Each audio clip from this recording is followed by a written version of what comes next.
December 12, 1944. Camp Redwood, Texas. The air tastes of dust and iron. A relentless wind, born on the plains of a continent at peace, whips across the manicured desolation of the prisoner of war compound, carrying a chill that feels alien to this sun-bleached land. It rattles the tar paper roofs of the barracks and sends grit skittering across the packed earth of the central yard. For the men and women of the German Reich held here, thousands of miles from the crumbling frontiers of their homeland, this wind is a constant, nagging reminder of their isolation. It sounds nothing like the forests of the Ardennes or the sea breeze over Kiel. It is the sound of absolute defeat. Inside the infirmary, a low, single-story building smelling of carbolic acid and boiled linen, Captain Elias Vance of the U.S. Army Medical Corps watches the line form outside his window. He sips his coffee, thick and bitter, the steam fogging a small circle on the cold glass. From here, the prisoners are just silhouettes against the pale morning sun. Gray uniforms, gray faces, gray postures. They move with a practiced economy of motion, a collective weariness that has settled deep into their bones. Vance, a physician from Cleveland who once specialized in childhood ailments, has become an unwilling expert in the topography of human despair. He has seen the phantom pains of amputees, the vacant stares of shell shock, the quiet wasting of malnutrition. But mostly, he sees a profound, unshakable fatigue. Today is a routine medical check for the female compound, a small, segregated section of Camp Redwood housing signals auxiliaries, nurses, and administrative staff captured in the collapse of the front in France. The hell for an end. They are, as a group, more disciplined and stoic than the male prisoners. They file in, one by one, for a cursory examination, a check of the tongue, a listen to the lungs, a question about their rations. It is a formality, a way for the army to meet its obligations under the Geneva Convention. A box to be ticked. The 10th woman in line is different. Vance notices her before she even reaches the infirmary door. While the others stand with the slumped shoulders of the defeated, she holds herself rigidly erect, as if bracing against an invisible force.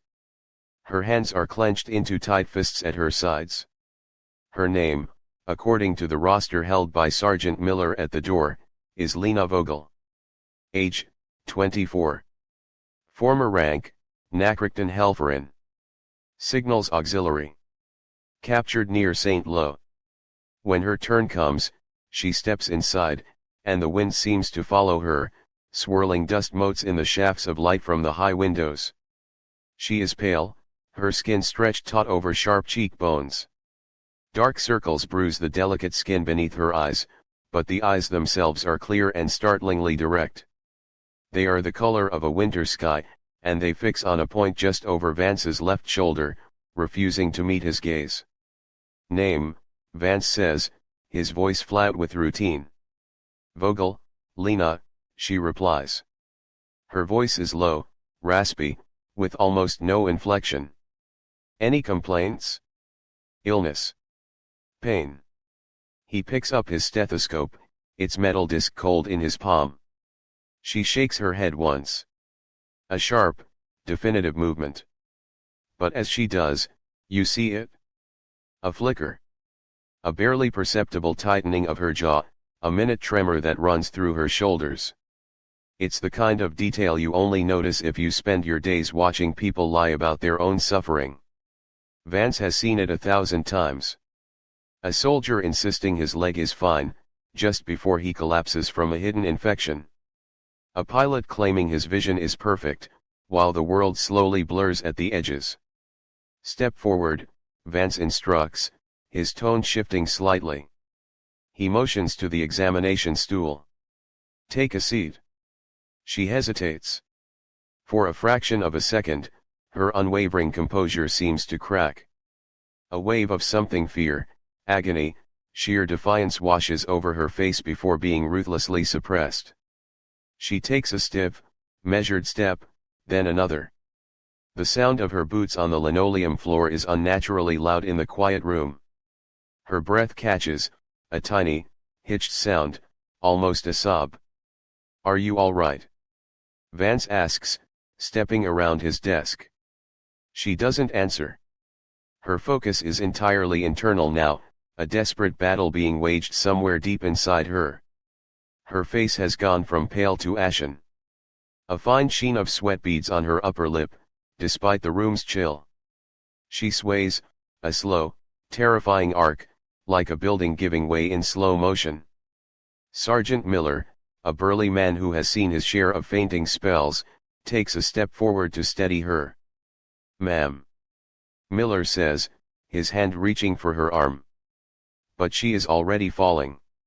She doesn't crumple or fold. She goes down stiffly, her back ramrod straight, as if her spine has refused to bend. She hits the floor with a sickening thud, a sound of dead weight meeting unyielding linoleum. Her head narrowly misses the steel leg of the examination table. The papers on Vance's desk flutter in the sudden displacement of air. For a moment, there is only silence. The line of women outside shuffles, there murmurs a low buzz of alarm. Inside, there is only the sight of the gray-clad figure on the floor, perfectly still. Vance and Miller rush to her side. Vance kneels, his physician's instincts taking over completely.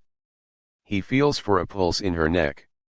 It's there, thready, erratic, a frantic little bird trapped in a cage of bone. Her breathing is shallow, coming in ragged, painful gasps. He gently lifts one of her eyelids. Her pupil is dilated, slow to react. This isn't a simple faint. This is shock. He runs his hands over her limbs, checking for fractures from the fall. Nothing. He presses lightly on her abdomen, and even through the thick wool of her uniform, he feels it. Her muscles are rigid, hard as stone. A choked gasp escapes her lips, a sound of pure, unadulterated pain, and her eyes fly open. They are wild with it, unseeing. "Wasser," she whispers, the word a dry crackle. "Water." "Get her on the table," Vance barks at Miller. "Now." Together, they lift her. She is light, far too light, but her body is locked in a state of extreme tension, resisting their efforts. As they place her on the examination cot, her back arches in a silent scream. Her hands fly to her stomach, clawing at the rough fabric of her tunic. "It feels like I'm ripping apart," she says in clear, halting English. The words hang in the sterile air, a confession torn from her by an agony too great to conceal. And as Vance looks down at her, at the place her hands are desperately clutching, he knows with a sinking certainty that whatever is happening to Lena Vogel, it is not a routine illness. It is a catastrophe, unfolding second by second, hidden beneath the gray wool of her enemy uniform. The infirmary door slams shut, muting the anxious murmurs from the prisoners still waiting in the yard. Sergeant Miller stands guard, his face a mask of concern, turning the others away. Inside, the world has shrunk to the size of this small, white room. The air is thick with the metallic scent of fear and the sharp, clean smell of alcohol. Lena Vogel lies on the examination cot, her body a rigid line of torment. Her breath comes in shallow, percussive bursts, each exhalation a soft, guttural moan that seems torn from the very center of her being. Captain Elias Vance moves with a practiced urgency, his mind racing through a diagnostic checklist, discarding possibilities as quickly as they appear. Appendicitis. The pain is too generalized, the onset of shock too rapid. Perforated ulcer? Possible, but the rigidity is extreme, almost unnatural. He takes her blood pressure. The reading is dangerously low. Her pulse is a frantic, thready beat against his fingertips, a drum beat signaling systemic collapse. "Lena," he says, his voice calm and even, a professional mask for the alarm building inside him. "I need you to tell me what happened. When did this pain start?" Her eyes, wide and unfocused, dart around the room, seeing nothing. She seems to be listening to something far away, or perhaps something terrifyingly close, deep within herself. Her lips are pale, tinged with blue at the edges. She shakes her head, a small, violent motion against the thin pillow.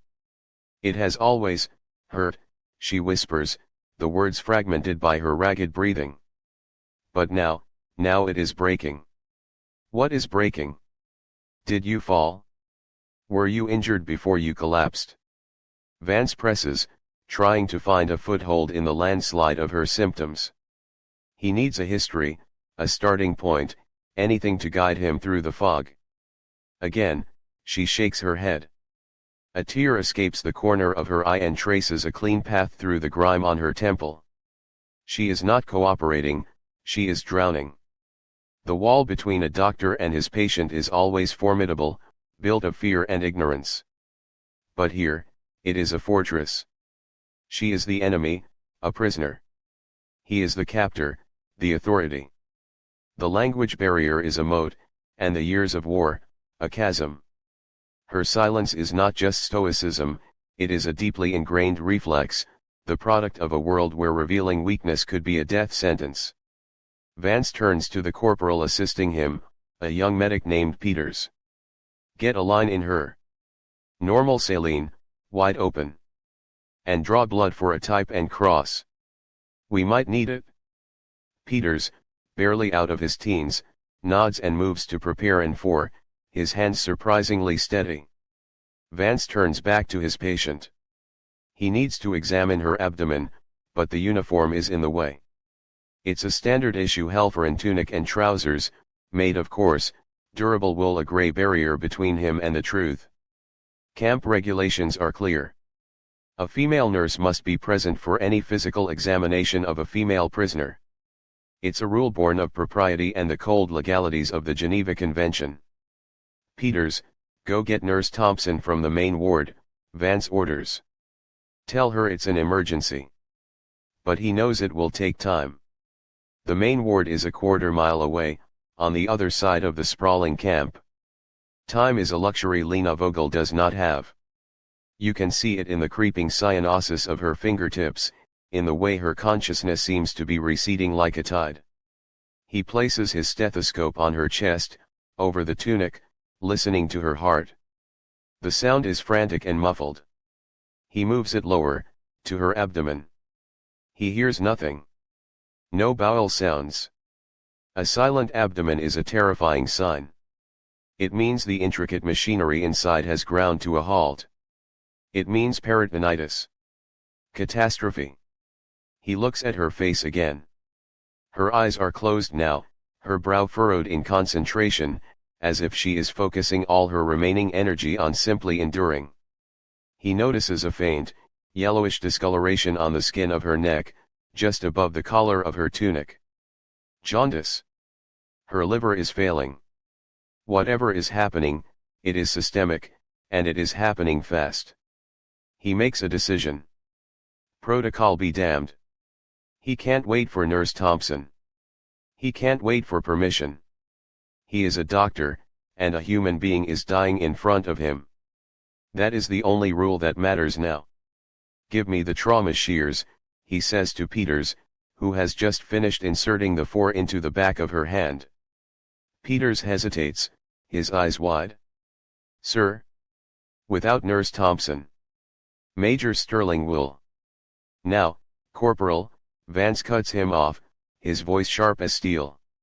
He holds out his hand. The medic, recognizing the shift from routine to crisis, wordlessly places the heavy, black-handled shears into his palm. Vance moves to Lena's side. He takes a deep breath, the sterile scent of the infirmary filling his lungs. Lena, he says softly, though he doesn't know if she can hear him. I have to cut your uniform. I need to find out what's wrong. There is no response. He positions the blunt tip of the shears under the hem of her thick wool tunic. The fabric is resistant, tough. He applies pressure, and the blades bite into the material with a gritty, tearing sound. He begins to cut upwards, bisecting the gray garment. The sound is loud, violent, an act of transgression against the rigid order of the camp. With each inch of severed fabric, he feels the weight of his decision. He is not just cutting through wool, he is cutting through regulations, through the chain of command, through the invisible but powerful line that separates victor from vanquished. As he cuts past her waist, a smell hits him. It is faint at first, then stronger. A sick sweet, metallic odor. The smell of old blood and infection, an odor of decay that has been trapped for weeks, or months, beneath the layers of her clothing. His stomach clenches. He knows that smell. It is the smell of a wound that has never healed, a secret festering in the dark. He pulls the two halves of the tunic apart. Beneath it, she wears a simple cotton undershirt, stained a dark, brownish red in a large, irregular patch over her right side. The stain is old, but the fabric around it is damp with fresh sweat. His heart hammers in his chest. He takes the shears again and, with more urgency now, cuts through the thin cotton. The fabric parts, revealing the pale, sweat-slicked skin of her abdomen. And then he sees it. And for a moment, all he can do is stare, the shears frozen in his hand, as the full, shocking scope of her secret agony is laid bare. The moment the stained cotton is cut away, the infirmary seems to fall silent, the world narrowing to the horrifying landscape of Lena Vogel's torso. Captain Vance feels a cold knot tighten in his stomach. What he sees is not a fresh wound, not a puncture or a simple bruise from her fall. It is a testament to a much older, more insidious trauma. On the right side of her abdomen, just below the rib cage, is a puckered, angry scar, perhaps 3 inches long. It's the kind of scar left by a battlefield surgeon working in haste, uneven, crudely stitched, and poorly healed. But that is not what holds Vance's attention. The scar itself is merely the prelude. The real horror is the area surrounding it. Her skin is a mottled canvas of purple and deep, bruised yellow.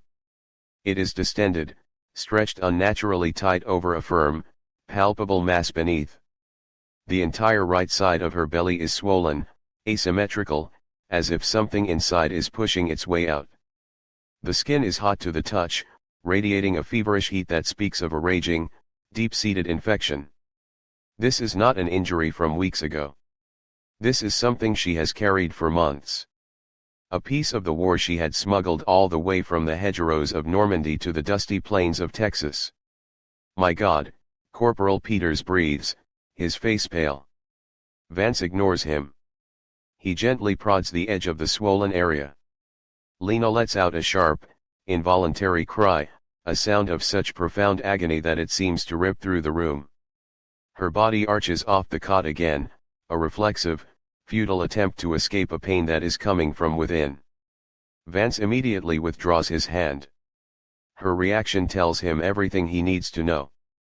The mass is not just a hematoma. The rigidity of her abdomen is not just muscle guarding.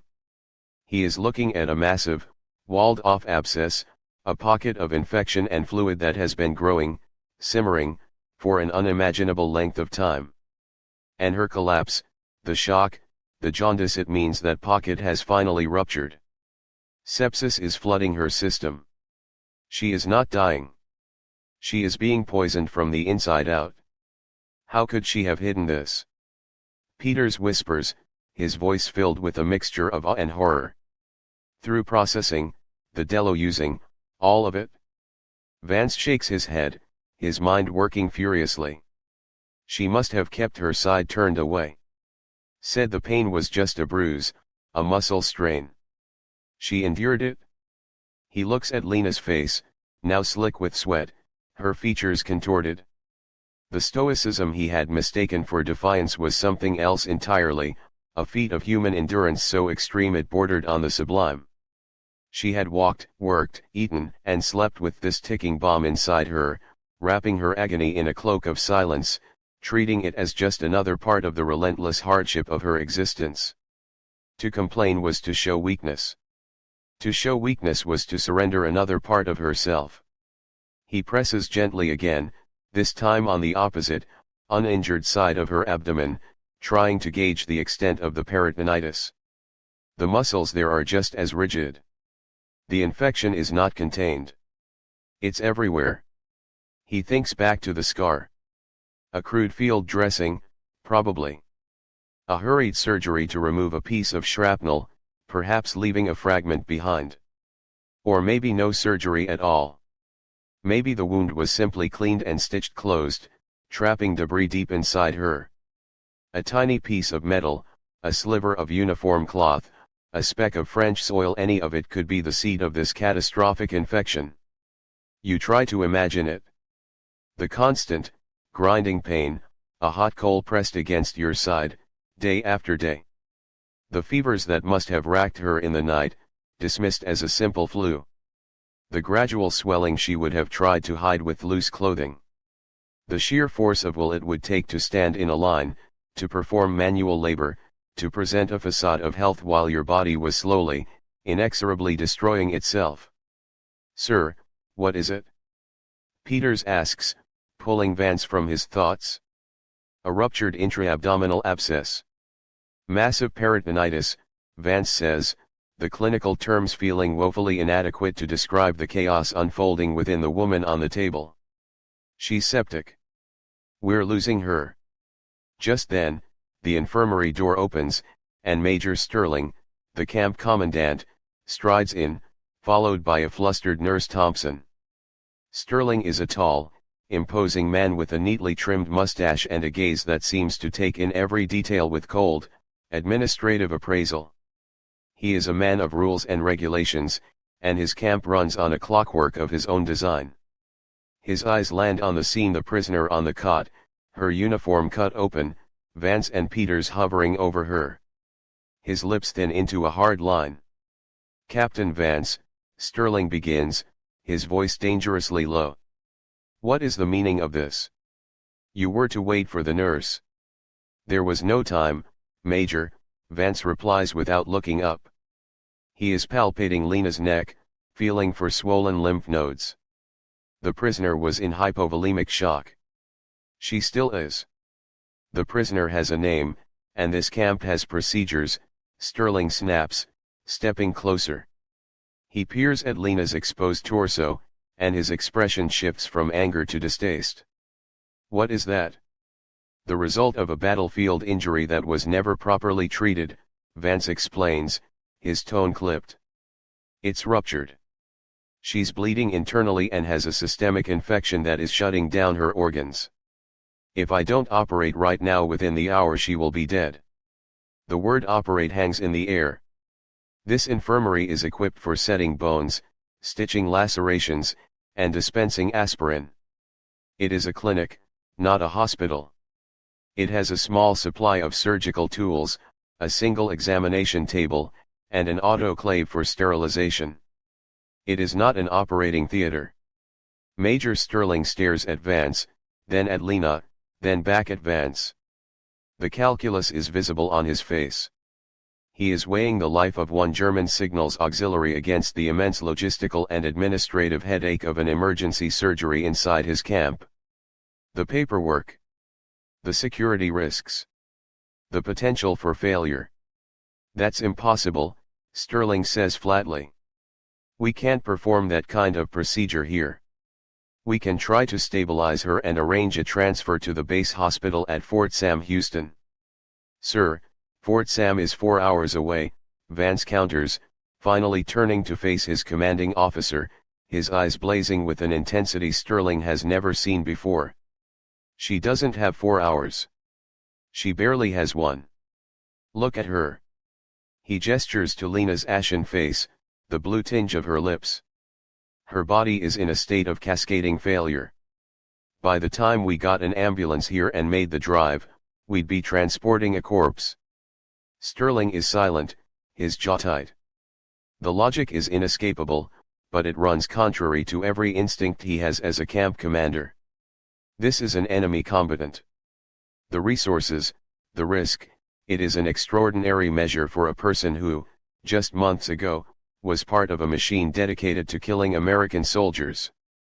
Vance sees the hesitation, the cold calculation in the Major's eyes. He knows he has to force the issue. "Major," he says, his voice dropping, becoming more urgent. "This is no longer a matter of military procedure. It's a medical reality. I have a patient dying on my table. I am sworn by oath to do everything in my power to save her. I need your permission to turn this room into an operating theater. If you deny it, you are signing her death warrant. The ultimatum hangs between them, stark and absolute. Outside, the Texas wind howls, rattling the window pane. Inside, the only sounds are Lena's shallow breaths and the frantic, failing beat of her heart. The decision rests on the shoulders of one man, and Captain Vance knows with a terrifying certainty that the commandant's answer will determine whether the next few hours are a desperate fight for a life, or a quiet vigil for a death. Major Sterling's face was a study in conflict. He was a career officer, a man for whom the world was neatly divided into columns of assets and liabilities, allies and enemies. A dying German prisoner was a liability, an administrative problem to be managed. But Captain Vance's raw, impassioned plea had introduced an unwelcome variable, a direct challenge to his authority wrapped in a moral imperative. To refuse was to condemn a woman to death. To agree was to sanction a huge risk, turning a corner of his tightly controlled camp into an arena of unpredictable, bloody chaos. He stared down at Lena Vogel, at the awful, swollen ruin of her abdomen. He saw not a person, but a complication. A potential diplomatic incident if she died on the table. A security nightmare if the surgery required extra personnel or movement within the camp. He ran a hand over his face, the gesture of a man cornered. "What do you need, Captain?" Sterling finally asked, the words clipped, reluctant. It wasn't permission. It was a demand for justification. Vance seized the opening. "I need this room cleared and scrubbed. I need every clean sheet we have to drape the area. I need Corporal Peters to assist and Nurse Thompson to monitor her vitals and administer anesthesia. We don't have pentothal, so it will have to be ether. It's dangerous, but it's all we have. I need every surgical instrument we possess sterilized immediately. Scalpels, clamps, retractors, sutures. Everything." His words painted a picture of a desperate, improvised battle. Ether was a volatile, old-fashioned anesthetic, capable of causing respiratory collapse if not administered with extreme care. Their surgical kit was basic, designed for field trauma, not complex abdominal exploration.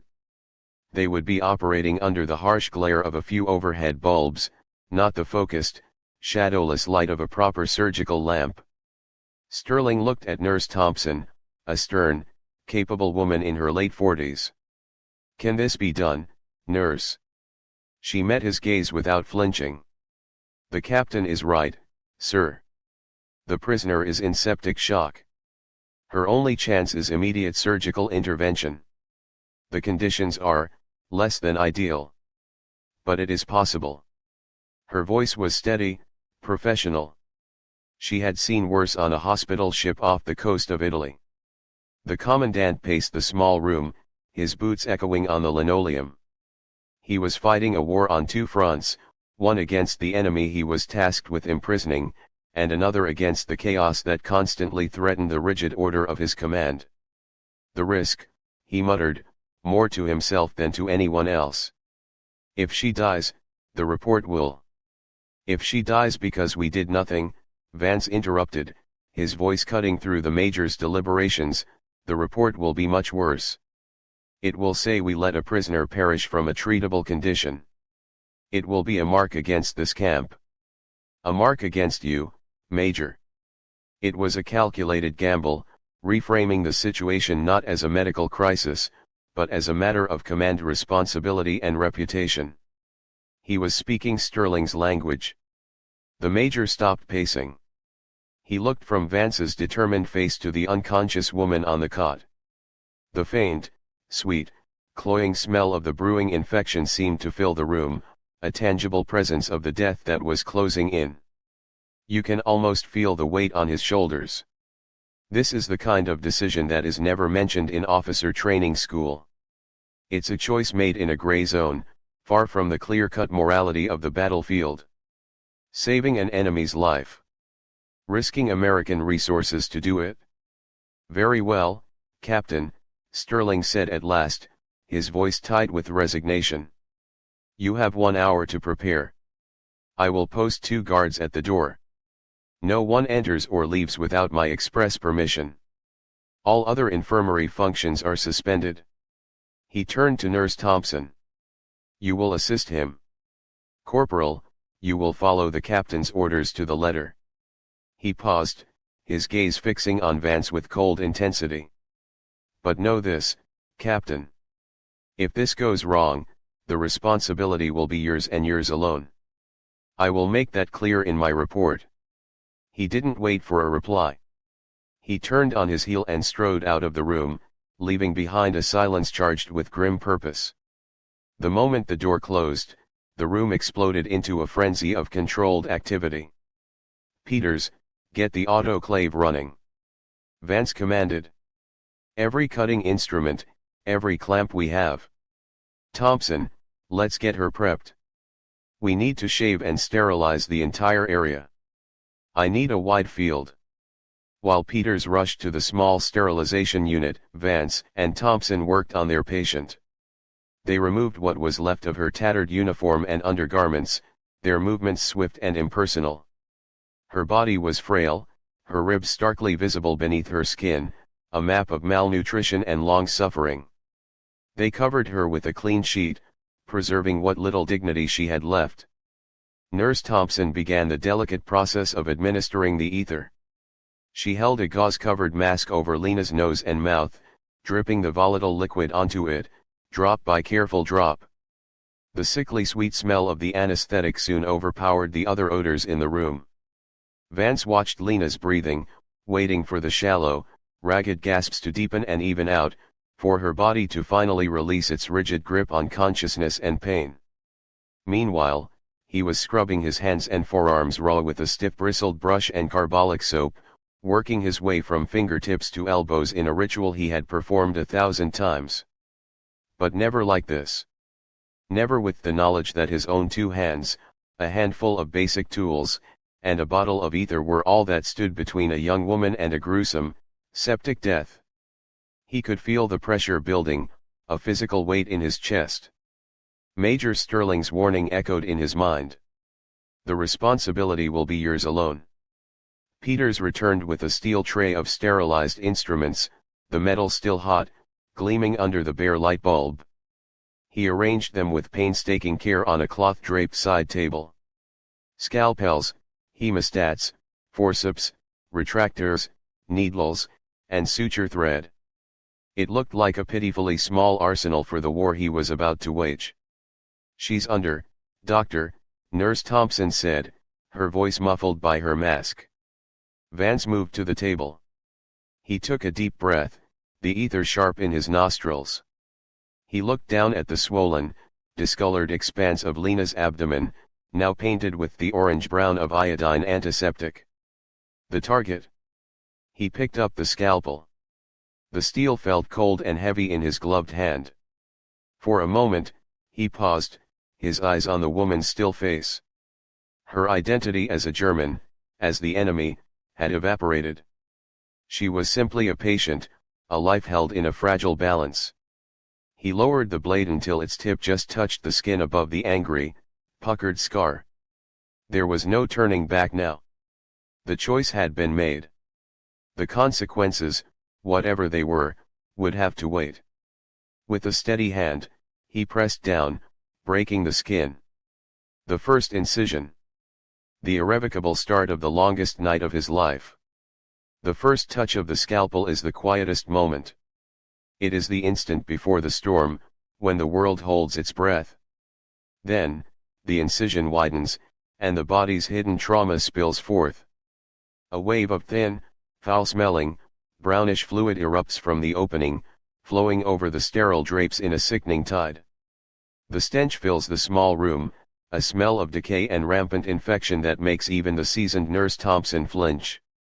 Suction, Vance says, his voice a low, focused command. Corporal Peters, his face grim above his mask, moves in with the suction tube, its pump humming laboriously. Vance widens the incision, cutting through layers of skin, fat, and fascia. The tissue is necrotic, discolored, and frighteningly fragile, falling apart under the slightest pressure. It's worse than he had imagined. The abscess isn't a neat, walled-off pocket. It has tunneled and spread, creating a labyrinth of infection that has consumed the muscle wall. He is not just draining an abscess, he is debriding a wound that has been festering for half a year. More light, he grunts. Peters adjusts the gooseneck lamp, trying to throw a clean beam of light into the bloody cavity. For the next hour, Vance works with a fierce, almost savage concentration. It is a grim, painstaking process. He uses forceps and scissors to cut away the dead and dying tissue, trying to find a margin of healthy, bleeding muscle. It is like trying to find solid ground in a swamp. Every move he makes is a risk. Cut too little, and the infection will remain, guaranteeing a slow, painful death. Cut too much, and he could perforate the bowel or sever a major blood vessel. His hands, slick with blood and fluid, move with a precision born of desperation. The small pile of discarded, necrotic tissue on the side tray grows steadily. Blood pressure is dropping, Nurse Thompson announces, her voice tight with worry. 80/50. Increase the saline drip, Vance orders, not looking up from his work. Keep her with us, Thompson. He inserts retractors, and Peters pulls, straining to give him a better view into the abdominal cavity. And there, nestled against the peritoneal lining, he sees it. The source of it all. It's not large, but it is wicked. A jagged, twisted piece of metal, about the size of his thumbnail. It is dark, crusted with dried blood and tissue. A piece of shrapnel. A fragment from an American mortar shell, or an artillery burst, or a grenade. A tiny, anonymous piece of the war that had pierced her body and stayed, a seed of destruction planting itself in her flesh. It has been slowly, relentlessly rubbing against the delicate membranes, causing a chronic inflammation that finally, catastrophically, burst into an all-consuming infection. Forceps, he says. Peters slaps the instrument into his palm. Vance reaches deep into the wound. This is the most dangerous part. The fragment could be lodged near the liver or the ascending colon. A clumsy movement could cause a fatal hemorrhage. He closes the forceps around the shard of metal. It is slick, hard to grip. He pulls gently. There's resistance. It's embedded in the fibrous, scar-like tissue of the abscess wall. He adjusts his grip and pulls again, a slow, steady traction. There is a soft, tearing sound. For a heart-stopping second, a fresh gush of dark, venous blood floods the cavity. He's hit something. Peters says, his voice rising in panic. Stay calm, Corporal. Vance snaps. Gauze. Pack it, now. He works blindly for a moment, packing the wound cavity with gauze, applying pressure to the unseen source of the bleeding. He holds it there, his entire arm buried in the wound, his knuckles pressed against her ribs. He counts silently. 10 seconds. 20. 30. The fate of the woman on the table, and perhaps his own career, hangs in this terrifying, bloody pause. He tells himself to breathe. He thinks of his practice in Cleveland, of setting a child's broken arm, of the simple, clean logic of medicine far from this insanity. Slowly, carefully, he begins to remove the gauze packing, one piece at a time. The bleeding has slowed. It is not an arterial bleed. He has torn a small vessel in the inflamed tissue, not a major organ. He exhales, a shaky breath he didn't realize he'd been holding. He can see the bleeder now, a small, pulsing vessel in the muscle wall. He clamps it. Once, twice. The bleeding stops. With the immediate crisis averted, he returns to the shrapnel. This time, he works the forceps around it, gently dissecting it from the tissue it has called home for so long. It comes free. He lifts it out and drops it into a metal basin with a sharp clink. The sound is small, but it echoes in the room like a gunshot. It is the sound of victory. The cause of the war inside her is finally out. The rest of the surgery is a long, grueling campaign of cleanup and repair. He flushes the abdominal cavity with sterile saline, washing away the last remnants of the infection. He inspects the liver and the bowel, which are inflamed but appear intact. The damage, though horrific, has been contained to the abdominal wall. She has been impossibly lucky. He begins to close, stitching the layers of muscle and fascia back together, his movements becoming more rhythmic, less frantic. It is the work of reconstruction, of putting a life back together, one suture at a time. 2 hours later, it is done. He places the last stitch and cuts the thread. He looks at Lena Vogel. Her face, visible above the sterile drapes, is peaceful for the first time. The deep lines of pain etched around her eyes and mouth have softened. Her breathing is deep and regular. Her skin, though still pale, has lost its deathly gray pallor. He steps back from the table, his body screaming with exhaustion. His back aches, his legs feel weak. He is covered in sweat and blood. He looks at the small, grim piece of shrapnel in the metal basin. A piece of America that had nearly killed a German, now removed by an American. The irony is so profound, it feels like a physical weight. Nurse Thompson checks the patient's vitals. Pressure is stabilizing, she says, her voice tired but relieved. Pulse is stronger. I think she's going to make it, doctor. Vance nods, too exhausted to speak. He pulls off his mask and walks over to the small window. Dawn is breaking over Texas. The first light paints the barbed wire fences in shades of pink and orange. The camp is quiet, asleep. In the infirmary behind him, a woman who had been his enemy now owes him her life. He feels no sense of triumph, no pride. Only a vast, hollow emptiness. He had won a battle, but the war, the great, senseless, grinding war that had sent that piece of metal flying across a field in France, raged on. And in the quiet light of the new day, he understands that some wounds, the ones you can't see, the ones carried in the heart, can never be removed with a scalpel.